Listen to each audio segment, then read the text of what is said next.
Last class में हमने drift conduction का अध्ययन किया था और आज हम जो नेक्स्ट टॉपिक है वो ले रहे हैं कंडक्शन बाय डिफ्यूजन, विसरण द्वारा चालन। तो सबसे पहले तो हम विसरण द्वारा चालन को पढ़ने से पहले हम विसरण की सामान्य डेफिनेशन देख लेते हैं कि डिफ्यूजन की डेफिनेशन क्या होती। और डिफ्यूजन की डेफिनेशन में यदि हमारे पास ऐसे कोई दो एरिया आपस में कनेक्ट हैं, एग्जाम्पल के तौर पर जैसे अपने एक सीट बनाई है, को वॉल्यूम ले लीजिए आप, और इसके अंदर एक तरफ एटम्स की कंसंट्रेशन बहुत ज़्यादा है, अर्थात एटम की संख्या बहुत ज़्यादा है, और दूसरी तरफ एटम की संख्या बहुत कम है, अर्थात कंसंट्रेशन बहुत कम है। तो इस स्थिति में ये जो एटम हैं ये अधिक कंसंट्रेशन वाले एरिया से लो कंसंट्रेशन वाले एरिया की ओर गतिशील रहते हैं,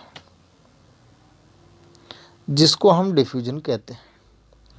अर्थात अणुओं का अधिक सांद्रता वाले एरिया से निम्न सांद्रता वाले एरिया की ओर गति करना विसरण कहलाता है। अब इसी विसरण को हम सेमीकंडक्टर में किस प्रकार से पढ़ें, किस प्रकार से देखें, तो सेमीकंडक्टर में हमने देखा था कि चार्ज डेंसिटी जो है या चार्ज कैरियर जो है वो दो प्रकार के रहते हैं, एक है होल और एक है इलेक्ट्रॉन। अब इसी सेमीकंडक्टर में हमने पी टाइप सेमीकंडक्टर और एन टाइप सेमीकंडक्टर का भी अध्ययन किया था। पी टाइप सेमीकंडक्टर में मेजॉरिटी चार्ज कैरियर जो हैं वो थे होल, और एन टाइप सेमीकंडक्टर में माइनॉरिटी चार्ज कैरियर जो थे वो थे होल। इसी प्रकार से एन टाइप सेमीकंडक्टर की बात करें तो एन टाइप सेमीकंडक्टर में मेजॉरिटी चार्ज कैरियर जो है वो है इलेक्ट्रॉन, और पी टाइप सेमीकंडक्टर में माइनॉरिटी चार्ज कैरियर जो है वो है इलेक्ट्रॉन। अर्थात पी टाइप सेमीकंडक्टर और एन टाइप सेमीकंडक्टर की बात करें तो पी टाइप सेमीकंडक्टर के होल मेजॉरिटी चार्ज कैरियर है और एन टाइप सेमीकंडक्टर के होल माइनॉरिटी चार्ज कैरियर। एक सेमीकंडक्टर में चार्ज कैरियर अधिक है और दूसरे सेमीकंडक्टर में वही चार्ज कैरियर कम है, अर्थात एक में कंसंट्रेशन ज़्यादा होगी और एक में कंसंट्रेशन कम होगी। अब यदि हम किसी पी टाइप और एन टाइप सेमीकंडक्टर को आपस में जोड़ दें, और जोड़ने पर एग्जाम्पल के तौर पर जैसे एक ये पी टाइप सेमीकंडक्टर अपन बनाते हैं ऐसे कि ये पी टाइप सेमीकंडक्टर है, और इसी के साथ में हमने एन टाइप सेमीकंडक्टर को जोड़ रखा है, एन टाइप सेमीकंडक्टर। अब सिर्फ अगर होलों की बात करें तो होल जो है वो इस पी टाइप सेमीकंडक्टर में बहुत अधिक है, कंसंट्रेशन ज़्यादा होती है क्योंकि मेजॉरिटी चार्ज कैरियर है, और एन टाइप सेमीकंडक्टर में यही होल माइनॉरिटी चार्ज कैरियर होते हैं। तो एक तरफ तो होलों की संख्या ज़्यादा होगी और एक तरफ होलों की संख्या कम होगी, कंसंट्रेशन कम होगी, तब ये होल हाई कंसंट्रेशन के रीजन से लो कंसंट्रेशन के रीजन की ओर गति करेंगे। इसी प्रकार से अगर इलेक्ट्रॉनों की बात की जाए तो इलेक्ट्रॉन जो है इस एन टाइप सेमीकंडक्टर में तो कंसंट्रेशन की ज़्यादा होती है क्योंकि मेजॉरिटी चार्ज कैरियर है, और पी टाइप सेमीकंडक्टर में यही इलेक्ट्रॉन माइनॉरिटी चार्ज कैरियर होते हैं, मिनिमम रहते हैं, इधर मैक्सिमम रहते हैं। तो ये इन इलेक्ट्रॉनों का जो गति करने की डायरेक्शन रहेगी वो रहेगी एन टू पी की ओर, हाई कंसंट्रेशन से लो कंसंट्रेशन की ओर। अर्थात इस कंसंट्रेशन की वजह से भी चार्ज कैरियर एक रीजन से दूसरे रीजन की ओर गतिशील रहते हैं, और जब चार्ज कैरियर गतिशील रहते हैं तो तय है कि वहाँ पर करंट भी फ्लो होगी, और उस करंट को हम कहते हैं विसरण धारा, डिफ्यूजन करंट। इसी डिफ्यूजन करंट की वैल्यू अपने को सेमीकंडक्टर में अब निकालनी है। अब इससे पहले जो हमने टॉपिक लिया था वो था ड्रिफ्ट कंडक्शन, अपवाह द्वारा चालन। अब अपवाह द्वारा चालन कब होता है? जबकि हम सेमीकंडक्टर के ऊपर बाहर से कोई इलेक्ट्रिक फील्ड अप्लाई करते हैं। लेकिन डिफ्यूजन में ऐसा नहीं है, इलेक्ट्रिक फील्ड की एब्सेंसी में भी डिफ्यूजन करंट फ्लो होती है, जबकि ड्रिफ्ट करंट फ्लो नहीं होती। तो सबसे पहले हम लेते हैं कि इन होलों की वजह से कितनी डिफ्यूजन करंट फ्लो होती है, उसकी वैल्यू हम निकालेंगे। तो सबसे पहले तो हम लेते हैं कि इसमें डेफिनेशन क्या है डिफ्यूजन करंट की, और वो डेफिनेशन है कि अर्धचालकों में आवेशों के अधिक सांद्रता वाले क्षेत्र से निम्न सांद्रता वाले क्षेत्र की ओर गति करने के कारण उत्पन्न धारा विसरण धारा कहलाती है। अर्धचालकों में होल तथा इलेक्ट्रॉन दोनों के ही कारण करंट फ्लो होती है। अतः हम सबसे पहले होलों की विसरण धारा का मान ज्ञात करेंगे, और होलों की विसरण धारा का मान ज्ञात करने के लिए अब ध्यान रखिए अपने निकालनी क्या है, डिफ्यूजन करंट। तो डिफ्यूजन करंट की वैल्यू निकालने के लिए अपने पास एक रीजन तो वो होना चाहिए जिसमें होल डेंसिटी अधिक हो, होल कंसंट्रेशन अधिक हो, और एक रीजन ऐसा होना चाहिए जिसमें होल कंसंट्रेशन कम हो। तो पहले हम दो एरिया डिफाइन कर लेते हैं,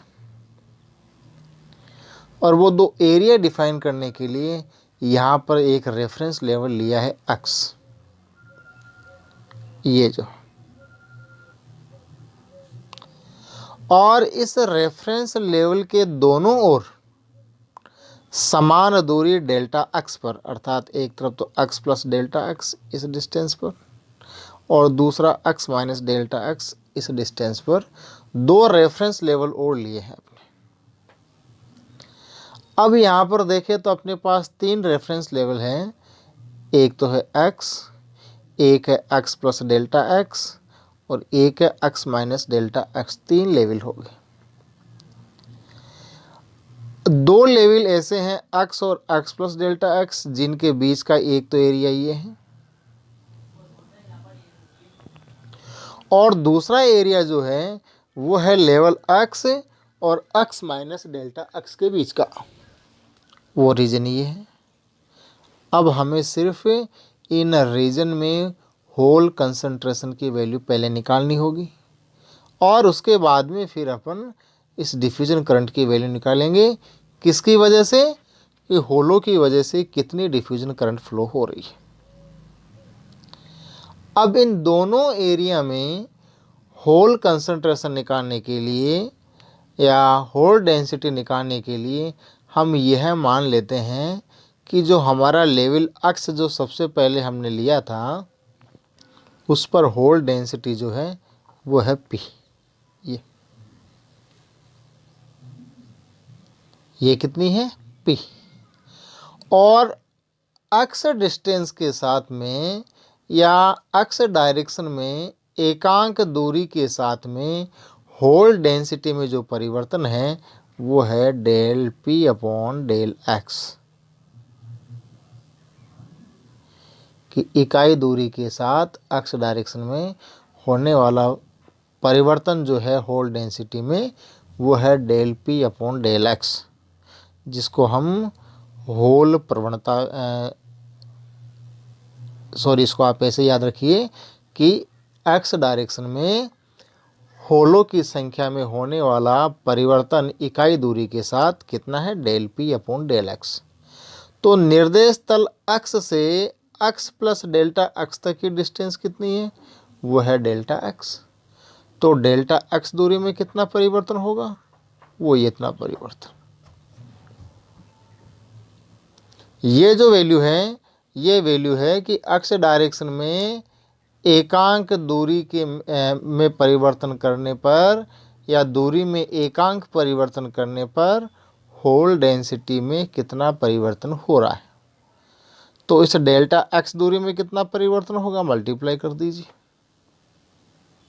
तो पहला एजम्पशन तो क्या था कि हमने 3 रेफरेंस लेवल लिए। दूसरा एजम्पशन क्या रहा कि जो रेफरेंस लेवल एक्स लिया था सबसे पहले, उस पर होल डेंसिटी पी है। तीसरा एजम्पशन अपना ये रहा कि इकाई दूरी के साथ होल डेंसिटी में होने वाला परिवर्तन del P upon del X. 3 assumption हमने इसमें हमने लिए हैं। अब एक चौथा एजम्पशन और हम ये मान लेते हैं कि रेफरेंस लेवल जो एक्स लिया है हमने, उसके राइट साइड में होलों की संख्या में वृद्धि हो रही है, इस तरफ राइट साइड ये रहा, और इसके लेफ्ट साइड में होल डेंसिटी में कमी हो रही है। तो इसमें हमने 4 एजम्पशंस लिए हैं जिनको हमें याद रखना है, इनके बिना आगे अपना काम नहीं होगा।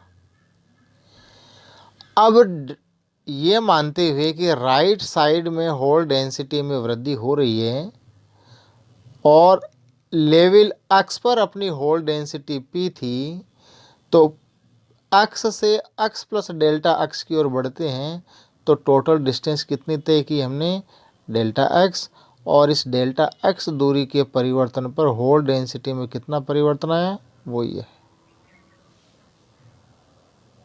ये तो परिवर्तन है। और ये परिवर्तन क्या है, वृद्धि है। क्यों, क्योंकि राइट साइड में हमने होल डेंसिटी की संख्या में वृद्धि मानी। तो इस level x plus delta x पर कितनी होल डेंसिटी हो जाएगी, वो हो जाएगी लेवल x पे तो p थी, p में कितनी वृद्धि होगी, ये जो यहाँ सर्कल बनाया आपने, इतनी वृद्धि होगी। तो total value p plus del p upon del X into delta X. इसी प्रकार से x के लेफ्ट साइड में जो लेवल है x माइनस डेल्टा एक्स, उस पर होल डेंसिटी कितनी होगी, और उस पर होल डेंसिटी जो है इस लेवल से कम होगी, x लेवल से। क्यों, क्योंकि हमने x लेवल के लेफ्ट साइड में होलों की संख्या में कमी मानी है, इसलिए यहाँ पर होल डेंसिटी है p minus del p upon del X into delta X. अर्थात जितनी वृद्धि इस तरफ हुई थी उतनी ही कमी इस तरफ है। क्यों, क्योंकि हमने रेफरेंस लेवल एक्स से दोनों तरफ समान दूरी पर 2 रेफरेंस लेवल और लिए हैं, इसलिए जितनी एक तरफ वृद्धि होगी उतनी ही दूसरी तरफ कमी होगी। तो दोनों इस निर्देश तल एक्स के दोनों ओर जो निर्देश तल लिए हैं उन पर होल डेंसिटी है, एक तो p plus del p upon delta X और दूसरी है p minus del p upon del X into delta X. अब हमारे पास 3 लेवल हो गए और 3 लेवल पर कितनी कितनी होल डेंसिटी है, पहले पर थी p, दूसरे पर ये वृद्धि हो गई और तीसरे पर ये कमी है। हमें निकालना था कि एक तो इस रीजन में होल डेंसिटी कितनी है और दूसरा इस रीजन में होल डेंसिटी कितनी है। अब हमारे पास फर्स्ट रीजन की बात करें तो वो फर्स्ट रीजन 2 लेवल के बीच में है, एक तो x और x प्लस डेल्टा एक्स, और दोनों ही लेवल पर हमें होल डेंसिटी का पता है। तो इस रीजन फर्स्ट में माध्य होल डेंसिटी कितनी है उसकी वैल्यू निकालो, और उसकी वैल्यू आएगी इन दोनों डेंसिटी p को और इसको जोड़ करके 2 का भाग दे दीजिए, और भाग देने पर जो वैल्यू आएगी वो ये है p minus del p upon del X into delta X by 2।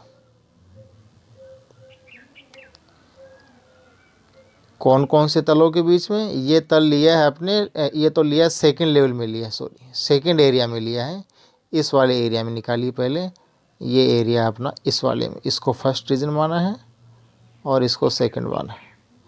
तो किसी को फर्स्ट और सेकंड मान सकते हो, लेकिन हम बुक्स को फॉलो करते हुए काम करें तो पहला रीजन इसको माना है। और इस रीजन में अगर माध्य होल घनत्व निकालें तो P और P minus del P upon del X into delta X का मीन ले लीजिए, माध्य ले लीजिए, और माध्य लेने पर जो वैल्यू आती है अपने पास वो ये है। अब इसी प्रकार से रेफरेंस लेवल x और x प्लस डेल्टा x के बीच में माध्य होल घनत्व निकाले रीजन नंबर सेकंड में, तो वो ये आता है। ये तो आगे अपने पास दो रीजन अपने लिए हैं, उन रीजन में होलों की संख्या, होलों की संख्या मतलब होल घनत्व है, ध्यान रखिएगा इसमें। होल डेंसिटी, संख्या नहीं बोलेंगे, होल डेंसिटी बोलेंगे। डेंसिटी का मतलब है पर यूनिट वॉल्यूम में कितने होल हैं। अब हमने यहाँ पर जो सेमीकंडक्टर लिया है या जो एरिया लिया है, उस एरिया का वैल्यू अगर एकांक हो, काट क्षेत्रफल एकांक हो, तो लेवल x व x माइनस डेल्टा x के मध्य होलों की संख्या कितनी होगी, उसको हम क्या करेंगे, होल डेंसिटी को वॉल्यूम से मल्टीप्लाई कर देंगे। अब वॉल्यूम कितना है, वो वॉल्यूम सिर्फ अपने को इतना सा ही लेना है। एरिया A है और डिस्टेंस जो है वो डेल्टा x है। इस एरिया की वैल्यू हमने एकांक मानी है, तो वॉल्यूम किसके बराबर आएगा, इंटू डेल्टा x के तुल्य है सिर्फ।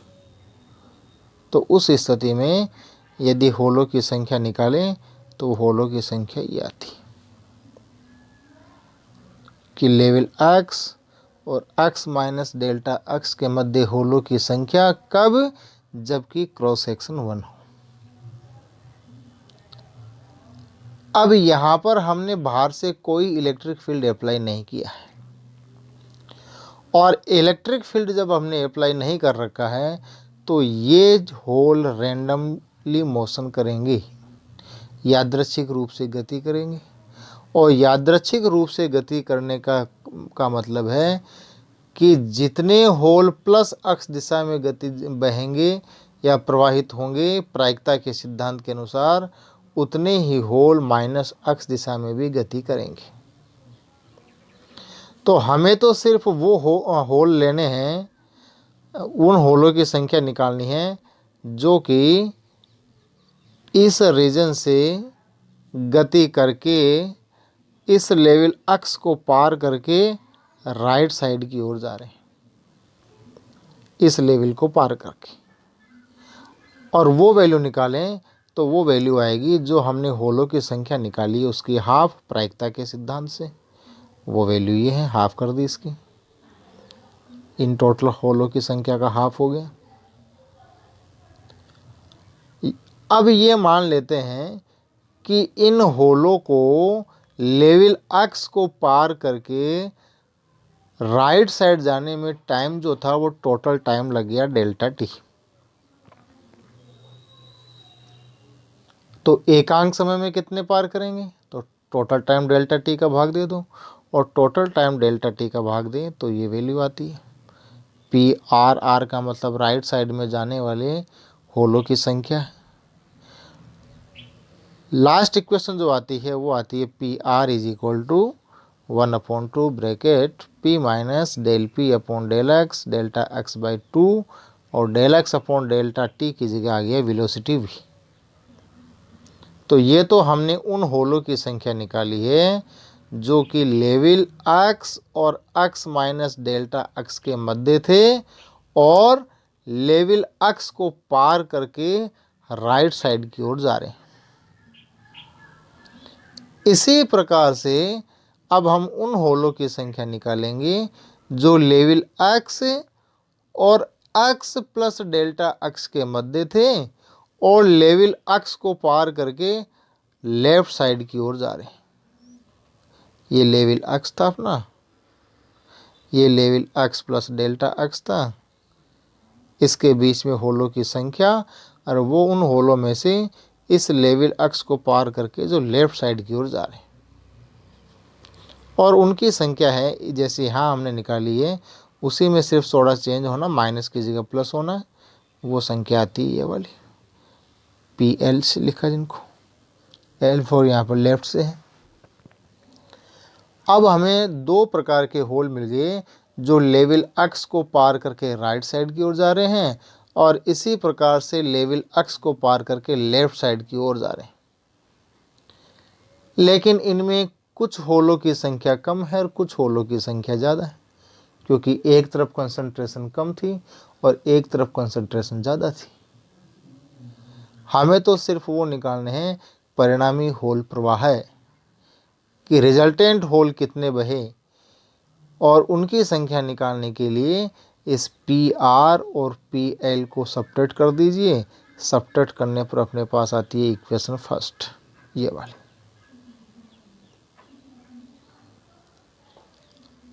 P is equal to minus del P upon del X delta x/2 into V। अब यदि विसरण की डेफिनेशन देखें और उस विसरण की डेफिनेशन में विसरण दर इज इक्वल टू होता है विसरण गुणांक इंटू आवेश सांद्रता प्रवणता, यही आता है। समीकरण 1 से देखें तो विसरण दर किसकी है, होलों की, वो लिखिए P, अर्थात विसरण दर की जगह विसरण दर P है, इज इक्वल टू विसरण गुणांक को एक बार रहने दीजिए, पहले आवेश सांद्रता को लेते हैं और आवेश सांद्रता प्रवणता दी है यहाँ पर del P upon del x, ये वाली, और इस del P upon del x के अतिरिक्त जो वैल्यू बच गई वो वैल्यू है delta x/2 into V, delta x/2 into V वो है अपना विसरण गुणांक, ये वाला, और उस विसरण गुणांक को लिखा है यहाँ पर dP से। तो लास्ट में जो अपने पास इस विसरण की डेफिनेशन से जो वैल्यू आती है समीकरण 1 की, वो वैल्यू आती है कि P is equal to minus DP del P upon del x. इस विसरण दर को, अब विसरण दर में ध्यान रखिए टाइम का भाग लग गया है, हमें वैल्यू किसकी निकालनी है, होल धारा घनत्व की, और होल धारा घनत्व की वैल्यू निकालें तो इसी विसरण दर को जिस धारा घनत्व का मान निकाल रहे हो, जैसे होल धारा घनत्व निकाल रहे हो, तो होलों के चार्ज से मल्टीप्लाई कर दीजिए, और अगर इलेक्ट्रॉन धारा घनत्व निकाल रहे हो तो इलेक्ट्रॉन के चार्ज से मल्टीप्लाई कर दीजिए। तो जब हम होल धारा घनत्व निकालेंगे तो इस इक्वेशन को होल के चार्ज E से मल्टीप्लाई करें तो वैल्यू आती है minus DPE del P upon del x, इस इक्वेशन को, तो ये वैल्यू आएगी। और जब इलेक्ट्रॉन धारा घनत्व की वैल्यू निकालेंगे तो वहाँ पर फिर हम इलेक्ट्रॉन के चार्ज माइनस E से मल्टीप्लाई करेंगे, और माइनस E से मल्टीप्लाई करें तो ये इक्वेशन आती है, P की जगह N आ जाएगा, is equal to DNE del N upon del x. Negative sign हट जाएगा क्योंकि इलेक्ट्रॉन का चार्ज यहाँ पर हमने माइनस E से मल्टीप्लाई करेंगे तो नेगेटिव साइन हट जाएगा। तो ये हुआ अपना विसरण धारा का मान, और विसरण धारा में किस किस का, होलों के कारण बहने वाली डिफ्यूजन करंट और इलेक्ट्रॉनों के कारण बहने वाले डिफ्यूजन करंट, उन दोनों की वैल्यू हमने निकाल ली है।